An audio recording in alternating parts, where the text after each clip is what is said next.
Hi, everyone. My name is Eric Lures for Film at Lincoln Center. Film at Lincoln Center and the African Film Festival will celebrate the kickoff of the 30th New York African Film Festival at FLC from May 10th through the 16th. Launched in 1993 and one of the first of its kind in the United States, the festival reflects on the myriad ways African and diaspora storytellers have used the moving image as a mold to tell stories with their own nuances and idiosyncrasies. Under the banner Freeforms, the festival presents more than 30 films from more than 15 countries that invite audiences to explore the infinite realms of African and diaspora storytelling and embrace its visionary, probing, and fearless spirit. As I mentioned, it is a very special edition, the 30th edition, and we are very lucky and happy to be joined by several of the people who work to put this festival together and are joining us today to explain even more of that and go get in the weeds a little bit with us. So to our fellow panelists, if you'd like to introduce yourselves and your role with the festival. I'm Mahen Bonetti.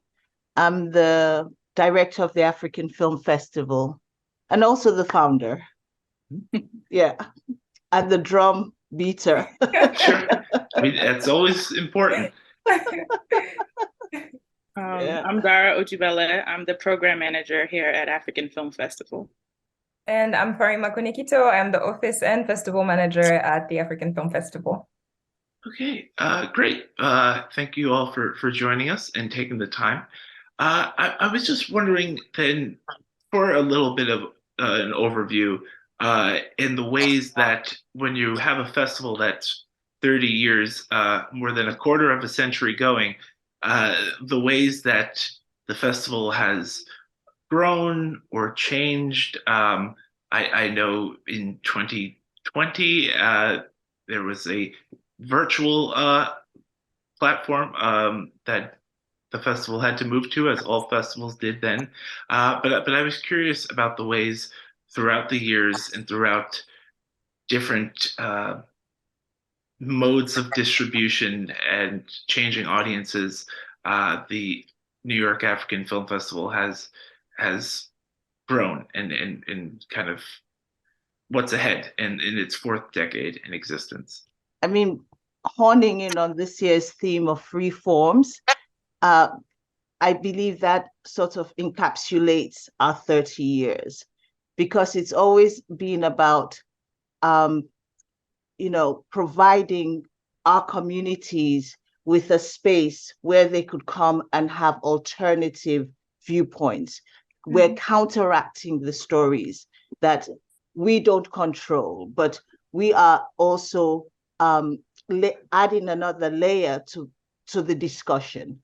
And so for us, it was really important to fill that void. And that was actually the premises to start the festival. I'm originally from Sierra Leone. And as long as I'd been in this country, during the 80s was when I saw Africa depicted on the nightly news in discussions. And it was because of crises that was taking place on the continent, which in fact, yes, indeed was a reality. But then I wanted also to have the backstory to that crisis that was taking place. And and I always loved the cinema. I like a layman, the Sunday painter. When that light went down and the screen lit up, I tried to find my footing in that space, in that sort of intonation, to find my voice, even if the person did not look like me or spoke a language I did not understand. But it was about character, it was about humanity. And for me, I wanted to also bring that other layer, that nuance of African people. First and foremost, for we as African people to also have that freedom, that free form to digest, and to have also that space to really think more about who we are, and Yeah. also realize there should be an appreciation for our contribution towards what, because when you think of art, art within African societies, has multiple functions, right? It's a lived experience. And so we don't really, when I came here is when I realized the reverential of the role that African culture played within American society, within, the global society, because I always say Africa's footprints is in everyone's cultural references. I absolutely second that. And I mean, I guess I also want to add the fact that, to speak to the point that you just shared, Mahen, I think that because we approach curation the way we do, and because we hold, the history that we do, people have the tendency to also help us in the accomplishment of our work, Yeah. So people are like, oh, okay, we see that, for instance, the film industry is changing, it's shaped or whatever hurdles that we were, exposed to as a result of COVID. Like it's something that we couldn't necessarily account for, we couldn't prepare for. But when you exist within a community that's so involved in the maintenance of your organization, what ends up happening is that folks also help you continue on adapting to what's happening in the industry. So yeah.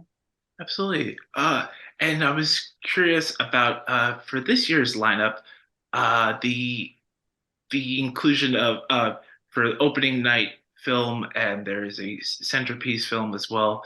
I was curious both specifically about those two films, as well as kind of what goes into choosing, if you will, a opening night and a centerpiece film. I was just going to say floor. generally that in terms of choosing an opening night film, I feel like we try to choose one that speaks to the overall theme, but kind of like in a grand way, like in the most grand way, I guess I would say.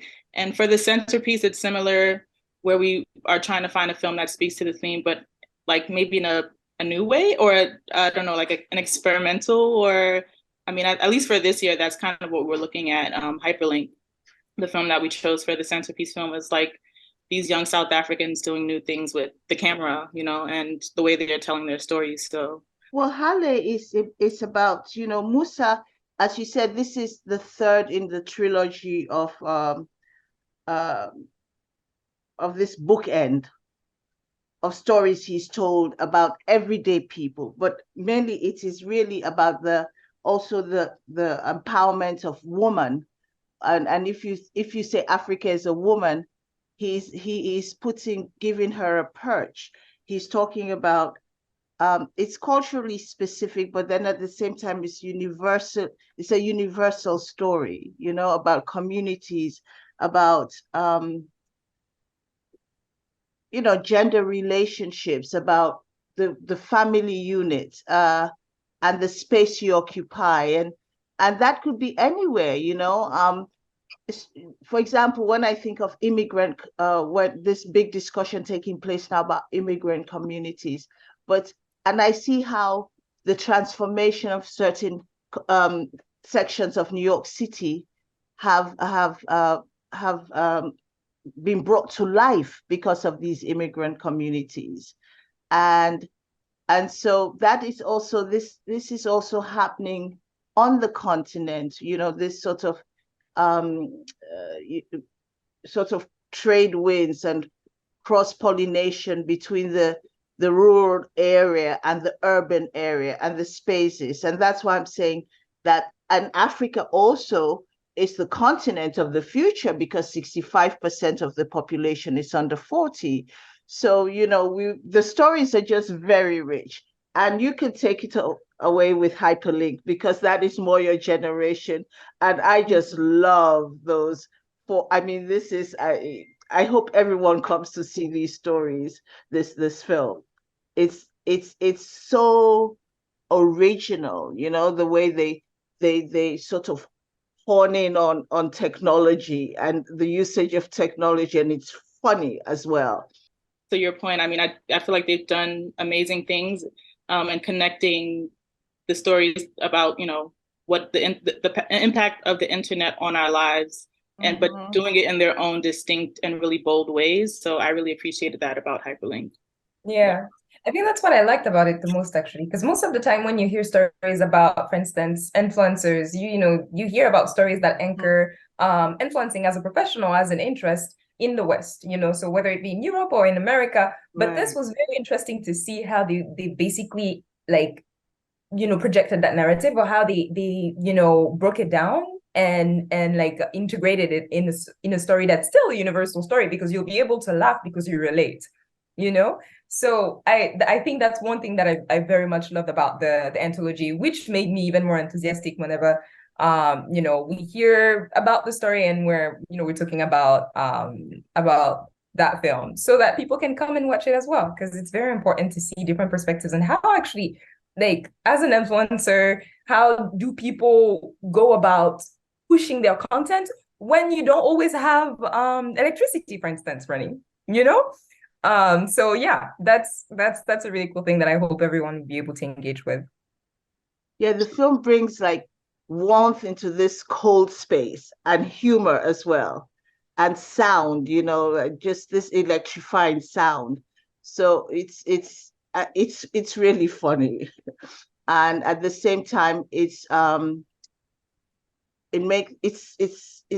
self-reflection about how we as a people utilize certain instruments or machinery within our communities, and the impact it has on us, and also about misinformation, which is global right now, it seems. This year's program, this momentous occasion, really formed itself organically. It has, in terms of defining the mission of why this organization was started. Just when you think of 30 years ago, the filmmakers who brought their little small films are now Oscar nominated, Cannes, a competition. That has been AFF's, NIAF's sort of wellspring. That has been her platform to seek and find these amazing stories being told, and the creatives who are telling our stories, giving us a face and a voice, and making sure that there's this safe space where they could come and engage with us, and it's really holistic, Yeah. And also, I mean, I always say, in our own third world way, we really champion our artists, because I'm sure we're doing more for them. Well, let's not go there, but yeah. Yeah, and I mean, I also think that it's because of that a lot of filmmakers are coming back. For instance, with Francis, we have a long-lasting relationship with him. That's right. And now we're showing his two films, actually. We're showing his daughter's film, and we're showing his godson's film as well. And all of them will be in conversation during the festival, within the context of a retrospective that we're trying to put, together, to honor his contribution to African film and Malian film specifically.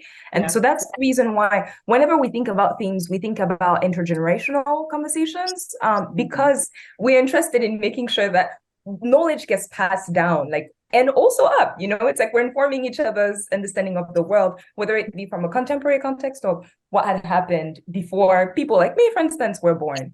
Because that informs the way we conceptualize our cinematic voice. Yeah. Every generation tells the story of their time, they do. And hats off to Suleiman, I have to say, because those early African cinema filmmakers, rather, having met them throughout the years, I always feel like I'm the sort of the water bearer running the griot, actually. I would say the griot, if anything, because but it's I would do it 100 times over. And to think that he's coming to us before he goes to Cannes. I love their politics is tight. I love that about them. You know, they have a conviction no matter what. And this is when I speak of this honesty, this sort of oath you've taken with Suleiman. 30 years ago, the image, the poster of the festival was a character from his film, a still from his film. So it comes full circle. I love that also. Yeah, absolutely. And I was curious as well for the including nonfiction programming as well, if there were any criteria for those or highlights in this year's documentary offerings in the festival. There are at least two that are kind of like portraits of people, Colette and Justin with Peter Bradley, you know, where we just learn about their journey, their stories through the eyes of others. And, you know, I mean, I think those, I'm really excited about those films and to see, you know, how people react to them. And the history of the CFR, the currency, you know? Yeah. Mati Keita as well, which is a profile on artists that's, you know, also trying as much as possible to change things from her perspective, you know, in Guinea Conakry, but also who has a very Pan-Africanist spirit.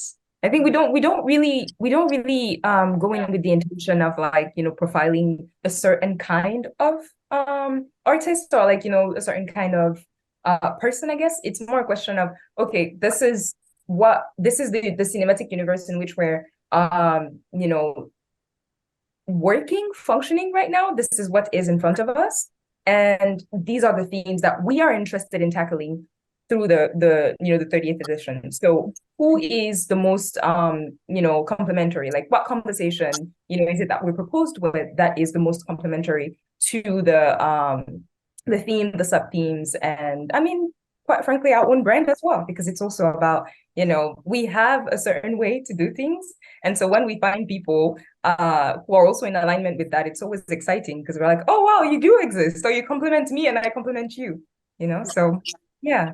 Mahan, maybe you want to speak a little bit about with Peter Bradley, because I feel like, I mean, his life journey speak directly to the theme. And I was going to tell you to speak about the short format. Oh, yeah. Okay, you go first. And then I'll go. No, really. I mean, that is the piece de resistance in a lot of, for us, really. Because as I said, throughout the 30-year history, artists, filmmakers who are now, I don't want to say A-list, but who are now worldwide recognized. We presented their first shorts in America. We introduced them they introduced themselves to us, and we shared that their stories with so many people throughout the country, throughout the world. And actually, I feel short films are sometimes more difficult to make than features because your time is limited to tell the beginning, middle, and end. And the short formats. But anyway, Dara, go ahead, please. No, well, I wanted you to speak about Peter Bradley, but then. Okay, well, Peter Bradley, for me, I've been hearing about him for a long time. And it was just, you know, every now and then, he would pop up in conversations, and I'd find out that then I would ask people in the art world, because my husband is in that's his world, and he's a conservator and also a painter.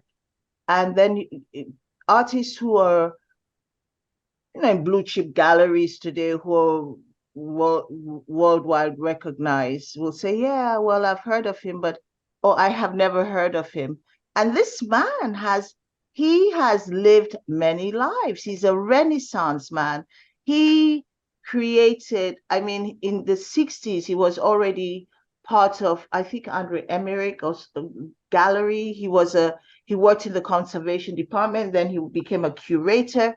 Then he took all these Kenneth Nolan, Dine, all, you know, I think Stella, all these blue chip artists who are now, quite established, but then they were all young artists.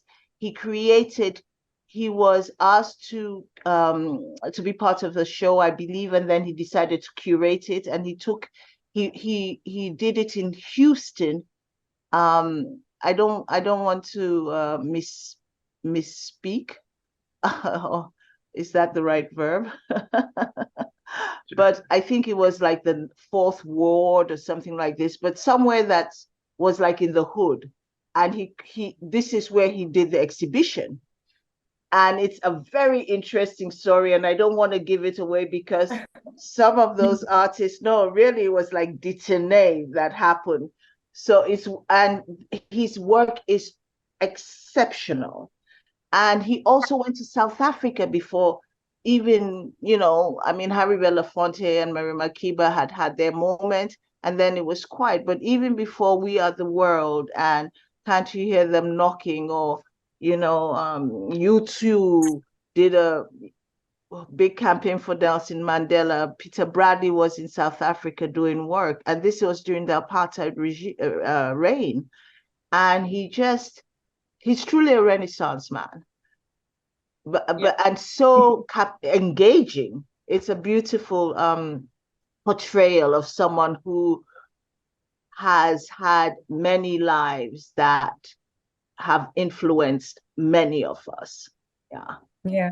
And I'm going to be completely honest. At the beginning, when I saw the film, I thought it was intriguing because I thought the profile is, oh my gosh, like this person has done so much in their life. Yeah. But I didn't have the context.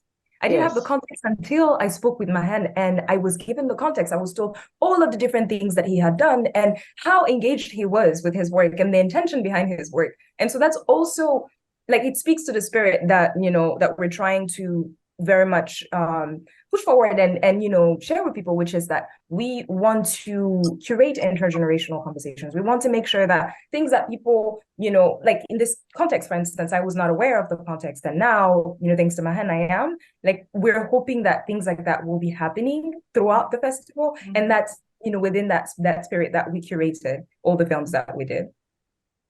Yeah, and the thing is, you'd be surprised how many artists who are well known who have never, oh yeah, I've heard the name, or who have never heard of him. But it's like, but that's you the don't same realize. with the filmmakers, or even had the opportunity to see works by these filmmakers. Eric, when you spoke of the time when we during the pandemic when we went online, that was an intentional undertaking, and which continues today, because there's so many artists or just storytellers who have never seen a work of Semben. And so for us, we really go the extra mile to speak to filmmakers and or distributors, producers, to make sure those films are seen by the people whose stories are told on the continent. Obviously, we're paying through the nose to have this platform because you also want to protect intellectual property of the artist. But it is really, I mean, it's so important that information is accessible, fluid, Yeah. And the platform that Mahan was referring to is Cinema Audio, I believe. The online platform where we have our films, and we will actually show Madame Brouette, which is we'll show one film. I think it's the sequel to the second in the trilogy. The second of the trilogy, and it's going to be available on our online platform for the sake of giving context to the audience, so that once you come in, at the opening night, you will know exactly what's going on and you won't miss a bit. I did want to ask about the shorts programs. There are 2 this year. Shorts program 1, Call and Response, and Shorts program 2, Freeforms. And there are also a few features in the festival that come paired with a short as well. Cordelia with Employee of the Month, for example. So I was wondering, if you could speak a little bit to those 2 short programs, and also to incorporating shorts where maybe thematically they seem appropriate to pair with a feature in the festival. Yeah, I mean, the shorts are all strong, they're bold, they're colorful, they're expressive.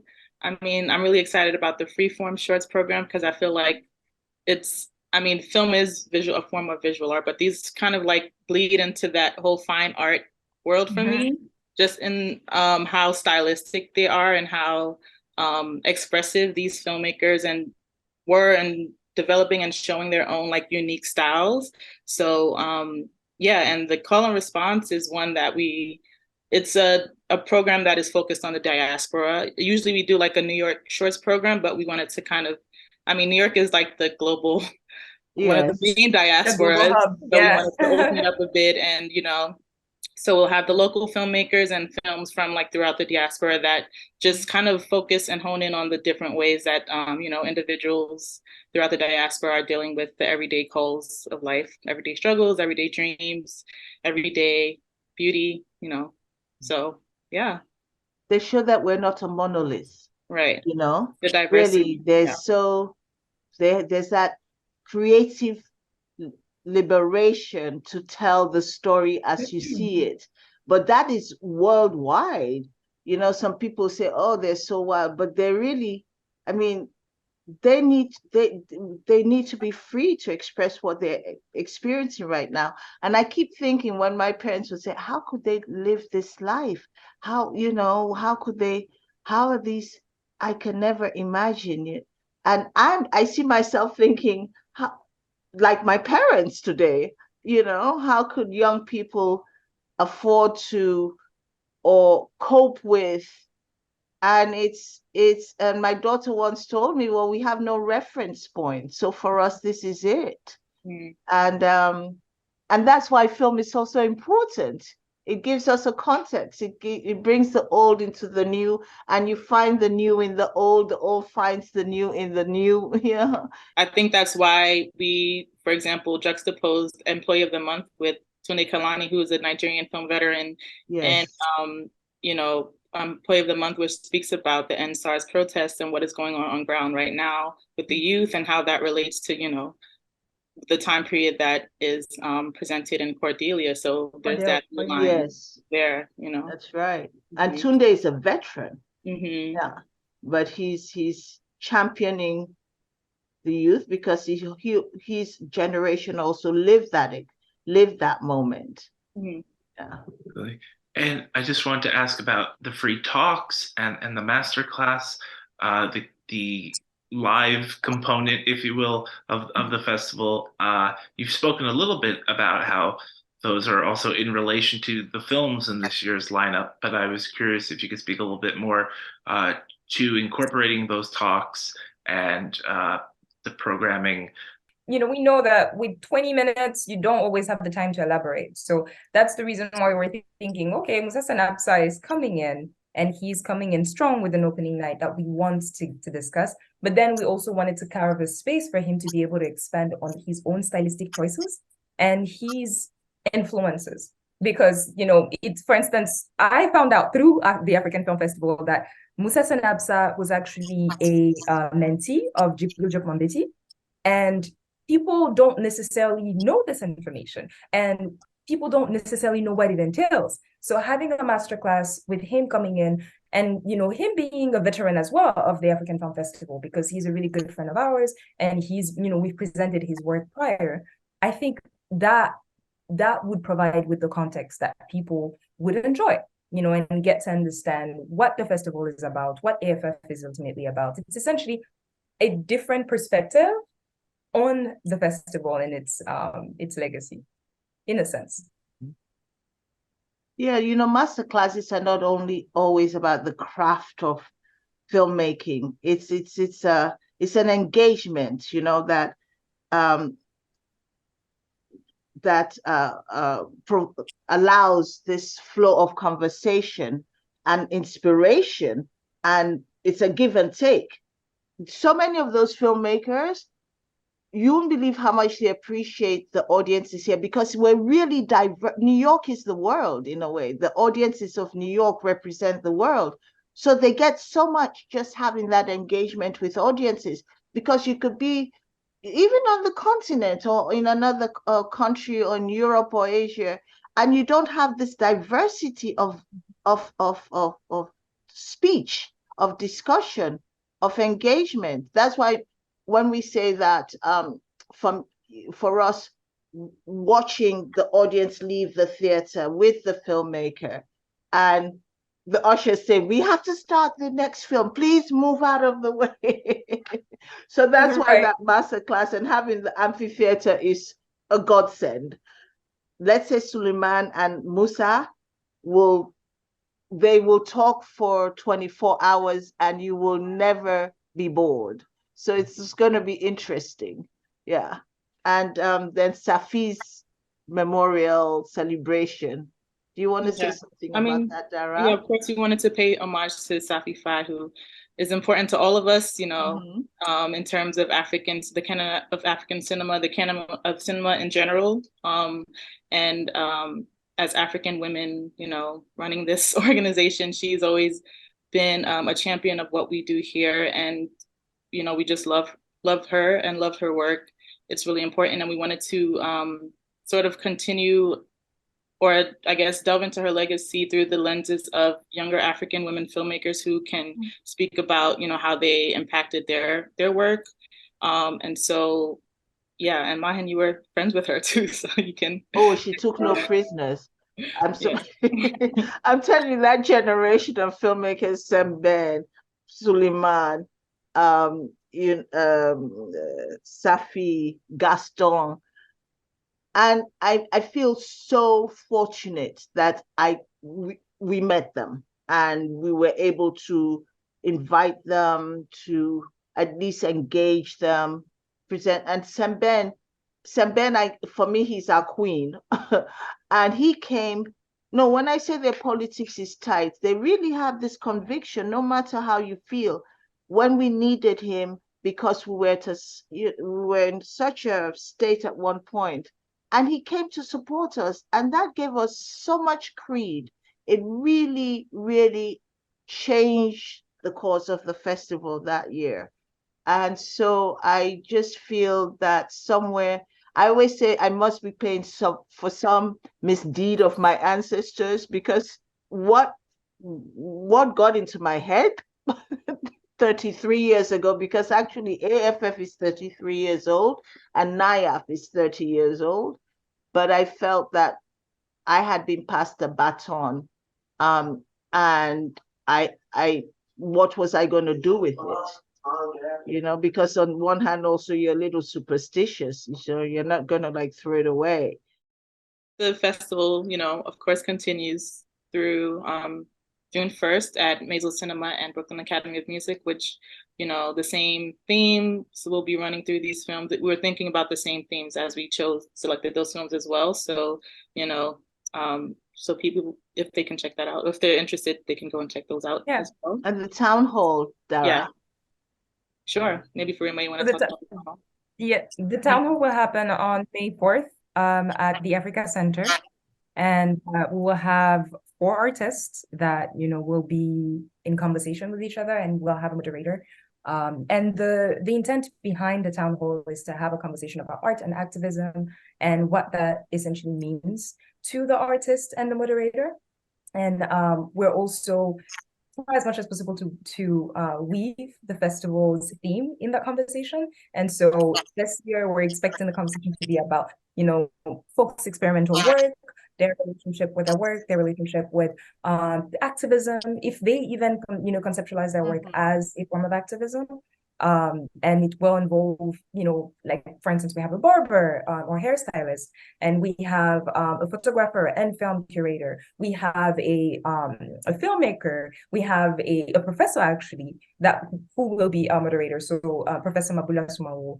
And we will basically try as much as possible to give enough time for people to engage with the different forms of free forms, you know, executional practices, so that they can actually enjoy and actually receive the festival in an open way.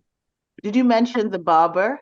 I love the barber, because that's where, when you're under, you know, when you're in the chair and the barber is touching your head, that's what they hear all the stories. They really do. Basically. Yeah, they hear all the stories. And we were so lucky to have them. Everyone's secrets. They know where the skeletons are buried, you know? Yeah. And we're so lucky to have them. Their name is Kane, sorry, and the barbershop is located in Brooklyn. They were actually the barber working on set with the Black Panther cast, and so I'm sure they will have a lot of stories to share with us. Also very excited to welcome the photographers Alassane C, who is also behind Jolla Films, which is a cine club and a curatorial a space for people to come in and experience Senegalese films. Who else? We have Osman, filmmaker. Yeah, we have we have Boka Floja, who is a filmmaker, poet, activist. We have Ladan, who is also a poet. So we have a lot of people, a lot of interesting people who we believe will be able to contribute to the conversation we intended to curate throughout the festival. All storytellers. Yes, all storytellers, all around, in their own merits and in their own way. Yeah. Great. Well, looking very much forward to this 30th edition. As a reminder, tickets are now on sale for this year's festival. And if you'd like more information on the FLC side, with events running from May 10th through the 16th, you can visit filmlink.org/African. And we look forward to seeing you at the festival. Thank you all for joining us today and really breaking it down. That was a great conversation. I appreciate it. Thanks for having us. Thank you.